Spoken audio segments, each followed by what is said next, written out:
Good morning students. आज हम therapeutic nutrition के बारे में पढ़ेंगे। थेरापेटिक न्यूट्रिशन का एक बहुत इम्पॉर्टेंट पार्ट है और आपके लिए भी बहुत ज़्यादा यूज़फुल है। अभी तक बीए सेकेंड ईयर के सिलेबस में आपने माइक्रो एंड मैक्रो न्यूट्रिएंट्स के बारे में पढ़ा है, मील मैनेजमेंट के बारे में पढ़ा है और इसी सीरीज़ में आज हम थेरापेटिक न्यूट्रिशन के बारे में पढ़ेंगे। यानी थेरापेटिक न्यूट्रिशन यानी उपचारात्मक आहार। उपचारात्मक आहार क्या है? उपचारात्मक आहार यानी रोग की अवस्था में व्यक्ति को आहार के द्वारा उसके रोग को कंट्रोल करना, नियंत्रित करना या उसके शारीरिक जो परिवर्तन होते हैं उनके अनुसार आहार में भी परिवर्तन लाना। और ये भोजन जो होता है रोग के इलाज में एक प्रमुख कारक के रूप में काम करता है। इसको आहार द्वारा चिकित्सा, उपचारात्मक पोषण भी कहते हैं और या इसको डाइट थेरेपी के रूप में भी इसको यूज़ किया जाता है, क्योंकि इसका उद्देश्य यही होता है कि रोगी जल्दी से स्वस्थ हो जाए और जहाँ भी वो कार्यरत है वहाँ कुशलता और निपुणता के साथ में अपना काम कर सके। अब थेरापेटिक न्यूट्रिशन या थेरापेटिक डाइट स्पेशली जो है यानी वह भोजन जो रोग से छुटकारा पाने में सहायक हो, रोग तथा रोगी की शारीरिक मांग के अनुरूप हो, वही थेरापेटिक न्यूट्रिशन या थेरापेटिक डाइट कहलाता है। या हम कह सकते हैं कि जो उपचारात्मक पोषण विज्ञान और कला का एक सम्मिलित रूप होता है, जिसमें कोई भी रोगी है उसकी रोगी की आर्थिक स्थिति, रोग की स्थिति, शारीरिक मांग, रोग के लक्षण के आधार पर उसके पोषण में और आहारीय मांग के सिद्धांतों में परिवर्तन किया जाता है। उसकी मांग को ध्यान में रखते हुए परिवर्तन किया जाता है और प्रयास किया जाता है कि आहार द्वारा रोगी का अधिक से अधिक या जल्दी से जल्दी उपचार होकर वो रोग से मुक्ति पा सकें। और इसको डायटीटिक्स भी कहते हैं, क्योंकि इसके आहार का गुणात्मक व मात्रात्मक रूपांतरण का परिष्कृत रूप जो है वो डाइट थेरेपी होती है। अब डाइट क्या है? Diet is the sum of food consumed by a person और अदर ऑर्गेनिज्म। यानी डाइट क्या है? जो हम भोजन लेते हैं उसका एक जो है सम है, एक टोटल है, और जो कोई भी एक व्यक्ति जो भी अपने खाने में आहार में लेता है वो सारा का सारा जो कि संतुलित आहार होता है, बैलेंस डाइट होती है, जिसमें सभी पोषक तत्व पर्याप्त मात्रा में उसकी शारीरिक मांग के अनुरूप उपलब्ध होते हैं, वो उसे हम डाइट कहते हैं। थेरापेटिक डाइट क्या होती है? थेरापेटिक जो डाइट होती है या उपचारात्मक जो आहार है, उपचारात्मक पोषण क्या है? फर्स्ट है ये प्लान डाइट होती है, यानी हम पहले से प्लान करते हैं, रोग की स्थिति के अनुसार इसकी प्लानिंग की जाती है कि इस रोग की स्थिति में किस तरह के पौष्टिक तत्व उसको आवश्यक है। नेक्स्ट है modification of normal diet. Modification का किसका कर रहे हैं? नॉर्मल डाइट का, यानी जो व्यक्ति की सामान्य उसकी जो आवश्यकताएं हैं उस सामान्य आवश्यकताओं को पूरा करने के लिए जो आहार ले रहा होता है उसमें क्या करते हैं, हम परिवर्तन करते हैं। नेक्स्ट है prescribed by doctor and plan by dietitian, यानी ये जो है डॉक्टर के द्वारा सुझाई जाती है और इसकी जो प्लानिंग होती है डाइट थेरेपी की वो किसी डाइटिशियन के द्वारा, आहार विशेषज्ञ के द्वारा की जाती है। Use to supplement the medical और सर्जिकल ट्रीटमेंट, और इसको डाइट थेरेपी को जो भी एक जो है पूरक की तरह, एक सप्लीमेंट की तरह किसी भी मेडिकल और सर्जिकल जो ट्रीटमेंट हमारा हो रहा होता है उसमें पूरक की तरह डाइट को थेरापेटिक डाइट को इंक्लूड किया जाता है। नेक्स्ट है रिमूविंग और एडिंग फूड, यानी अभी मैंने आपको जैसे बताया कि कैलोरी की, यदि लो वेट व्यक्ति है तो उसको कैलोरी की मांग बढ़ जाएगी, लेकिन यदि लो वेट यदि है तो कैलोरी की मांग, यदि ओवर वेट है तो कैलोरी की मांग क्या हो जाएगी, कम हो जाएगी। तो उसके अकॉर्डिंग हमें न्यूट्रिएंट्स को या फूड को ऐड करना होगा या रिमूव करना होगा। नेक्स्ट है change nutrient calorie content and texture, यानी जो भी न्यूट्रिएंट्स हैं उनमें कैलोरी का जो कंटेंट है उसमें और फूड का क्या कंटेंट हो उसमें भी परिवर्तन लाया जाता है। नेक्स्ट, इंक्रीज और decrease the energy volumes, energy value sorry, जो है ऊर्जा के मूल्य को कम या अधिक किया जाता है। इंक्रीज और decrease bulk in the diet, यानी रेशेदार चीज़ों को आहार में कम और अधिक करना, कि किस तरह की डाइट लेनी है, लो और या हाई फाइबर डाइट लेनी है क्या। नेक्स्ट है पर्पस ऑफ थेरापेटिक डाइट, इसका क्या उद्देश्य होता है। फर्स्ट इसका है रेगुलेट अमाउंट ऑफ फूड, यानी पोषण का स्तर जो होता है उसको पोषण को एक क्रमिक रूप से वो साइकिल जो है वो चलता रहे, उसको मेंटेन करने के लिए। Next assist body organs to maintain normal function, और यानी पोषण की स्थिति उत्तम बनाने के साथ साथ में ही कि बॉडी अपने सामान्य काम कर सके उसमें हेल्प करना। एड इन डाइजेशन, और जो है पाचन तंत्र ठीक प्रकार से काम कर सके, ऐसा भी थेरापेटिक न्यूट्रिशन का काम होता है। नेक्स्ट है to improve specific health condition, विशिष्ट स्वास्थ्य जो कंडीशन उनको इम्प्रूव करना। इंक्रीज और डिक्रीज बॉडी वेट को कम या अधिक करना। Modify the interval of feeding, यानी जो एक मील के बाद में दूसरे मील को लेने का जो समय होता है, एक साइकिल होता है, उसमें मॉडिफिकेशन करना। यानी डिजीज़ के अकॉर्डिंग जो है इंटरवल, छोटा इंटरवल हो सकता है, जैसे 1-1 घंटे का हो सकता है, आधे घंटे का हो सकता है, और तो इसको मॉडिफाइड करना। अब कितनी तरह की जो है वो डाइट होते हैं, थेरापेटिक डाइट कौन कौन सी होती हैं, इसको भी हमें देखना होगा। जैसे थेरापेटिक डाइट में फर्स्ट जो हम पढ़ेंगे वह है रेगुलर डाइट, यानी बिल्कुल रेगुलर सिंपल जो फूड है हम खा रहे हैं वो भी हमारा एक डाइट का ही पार्ट होता है।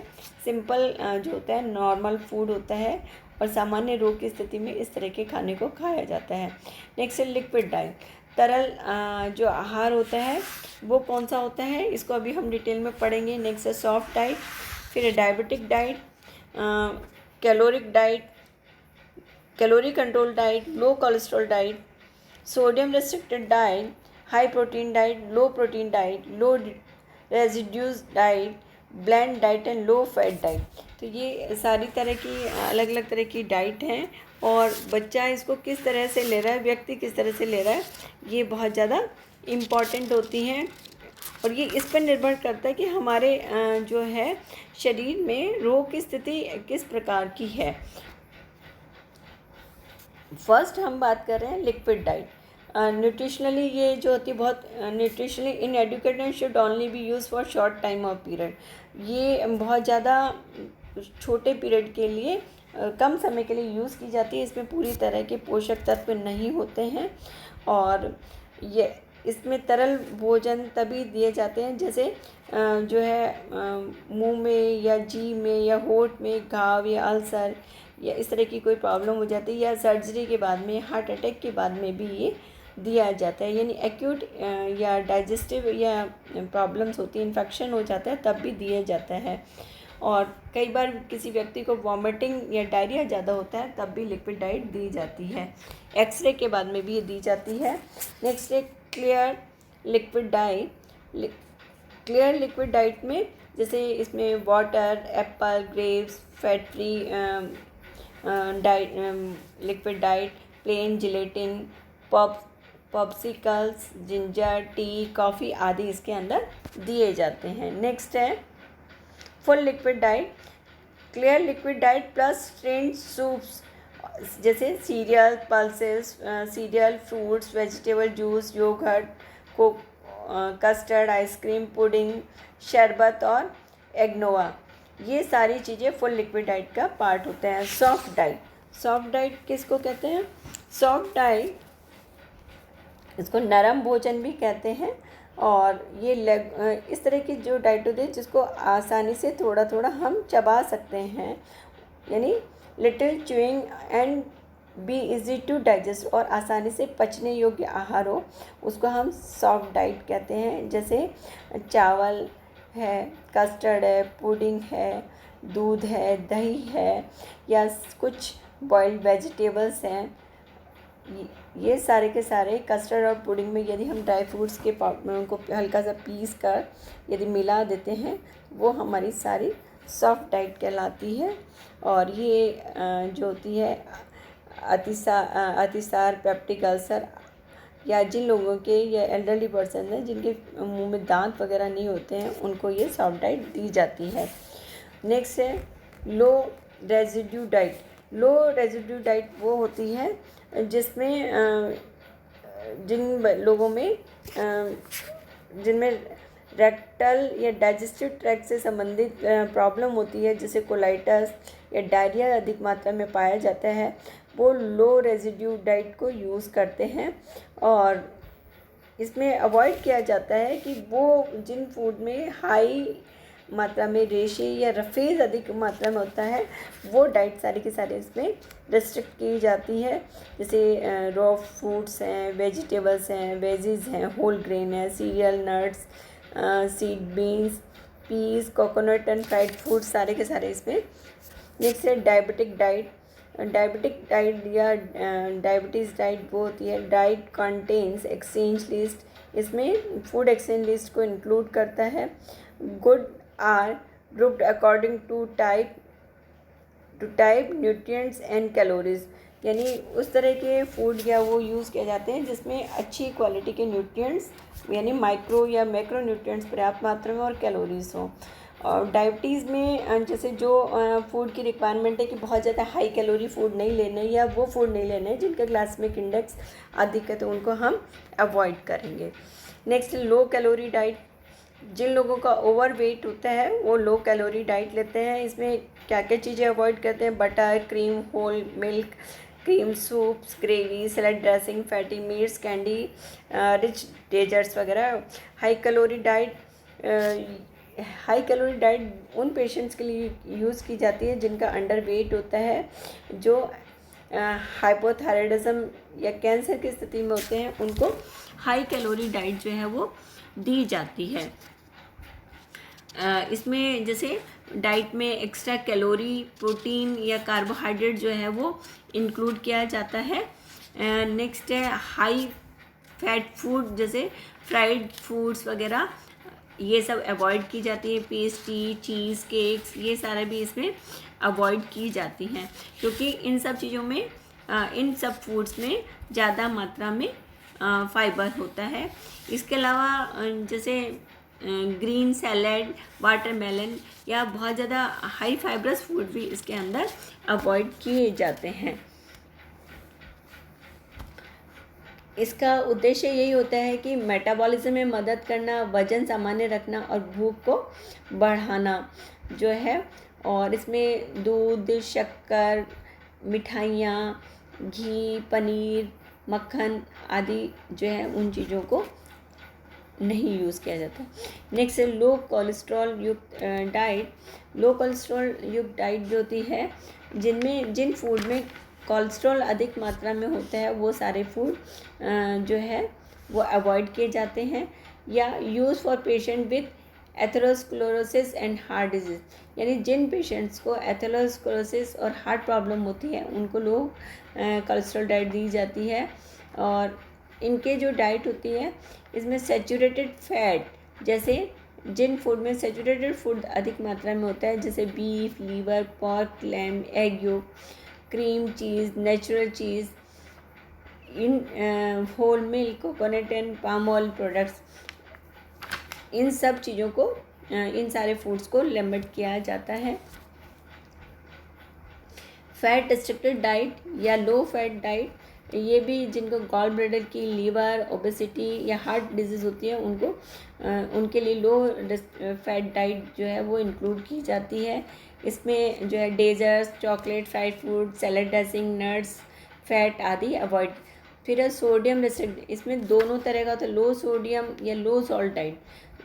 जिनको heart problem, cardiovascular disease, hypertension, congestive heart disease होती हैं, किडनी प्रॉब्लम, एडिमा आदि होता है, उनमें लो सोडियम और लो सॉल्ट डाइट यूज़ की जाती है। अवॉइड और limit addition of salt to any food, smoked meat और फिश, प्रोसेस्ड फूड, पिकल्स, सुक्रॉन्स, ऑलिव, प्रोसेस्ड चीज़, यानी इसमें जो है एडिशनल कोई भी फूड उसमें एडिशनल सॉल्ट को अवॉइड किया जाता है।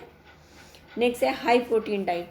हाई प्रोटीन डाइट जो होती है वो एडोलसेंट फेज़ में ज़्यादा यूज़ किया जाता है, क्योंकि इसमें बच्चों की ग्रोथ ज़्यादा होती है। इसके अलावा प्रेग्नेंट एंड लैक्टेटिंग वुमेन को ये ज़्यादा दिया जाता है। आफ्टर सर्जरी भी हाई प्रोटीन डाइट ही डाइट में डाली जाती है, या जिन लोगों को फीवर, इन्फेक्शन, बर्न की समस्या हो उनकी डाइट में भी हाई प्रोटीन डाइट डाली जाती है। और वो फूड दिए जाते हैं जिसमें मीट, फिश, चीज़ आदि अधिक मात्रा में वो ज़्यादा। लो प्रोटीन डाइट जिनमें किडनी डिजीज़ होती है, use for patient with certain kidney disease and for certain allergic condition. जिन पेशेंट में किडनी प्रॉब्लम होती है, जो एलर्जिक कंडीशन ज़्यादा फेस करते हैं, उनको लो प्रोटीन डाइट दी जाती है। और इसमें रेगुलर डाइट में जो है प्रोटीन की डाइट को इंक्रीज़ और डिक्रीज़ किया जा सकता है। नेक्स्ट है ब्लेंड डाइट। ब्लेंड डाइट क्या होती है? Blend diet consist of easily digestive food do not irritate the digestive tract. Blend diet यानी बिल्कुल सादा, नरम, बिना मसाले वाला खाना, जिसमें वो सारे फूड इजीली जो दिए जाते हैं, जो कि बहुत ज़्यादा फूड ट्रैक को या डाइजेस्टिव ट्रैक को सफ़र ना करे, उसमें ब्लेंड डाइट दी जाती है। और जिन लोगों को अल्सर या डाइजेस्टिव डिजीज़ से संबंधित प्रॉब्लम होती है, उनको भी ब्लेंड डाइट दी जाती है। और avoid coarse foods, fried foods, highly season food, pastries, raw fruits and veggies, alcohol, carbonated beverages, nuts, coffee, tea, smoked and salted meat and fish. यानी इसमें बहुत सारे जो फूड होते हैं उनको हमें अवॉइड करना होता है, जैसे pastries, raw fruits, wages, alcohol, carbonated beverages इत्यादि को हमें नहीं लेना होता है। इस प्रकार जो भोजन होता है वो एक बहुत इम्पॉर्टेंट कारक होता है। और ये जो है व्यक्ति को ब्लेंड डाइट जो है वो ज़्यादातर इसको इम्पॉर्टेंट है, क्योंकि ब्लेंड डाइट में भी हम देख रहे हैं कि बिल्कुल सादा भोजन होता है। और जैसे पेप्टिक अल्सर, डायरिया, ऑपरेशन के बाद वाली स्थिति में, और ब्लेंड डाइट में भोजन में मसालों की बिल्कुल भी सुगंध नहीं होती है, और बिल्कुल सिंपल, सुपाच्य, सरल, और जिस भोजन में बिल्कुल रेशे की मात्रा नहीं हो, वो सारा का सारा भोजन हमारा क्या कहलाता है? ब्लेंड डाइट कहलाती है। अब एक और जो चीज़ है कि इसके पीछे क्या उद्देश्य है, ये अभी मैंने आपको पढ़ा दिया है कि पोषण की मांग क्या है, आप जानकारी देना। और इस तरह से जो है थेरापेटिक न्यूट्रिशन न्यूट्रिशन का एक बहुत अहम भाग है, जिसमें डॉक्टर दवा के साथ साथ आहार में भी परिवर्तन करके रोग की स्थिति में, रोग की दशा में सुधार लाने का प्रयास करता है। और वो जो मांग होती है उसकी, रोग की स्थिति, शारीरिक मांग, रोग के लक्षण के आधार पर चेंज होती रहती है, लेकिन फिर भी डाइट एक बहुत अहम भूमिका रोगी को ठीक होने में निभाती है। लेकिन हम यानी दवा के साथ साथ डाइट बहुत ज़्यादा इम्पोर्टेंट रोल प्ले करती है। Thank you.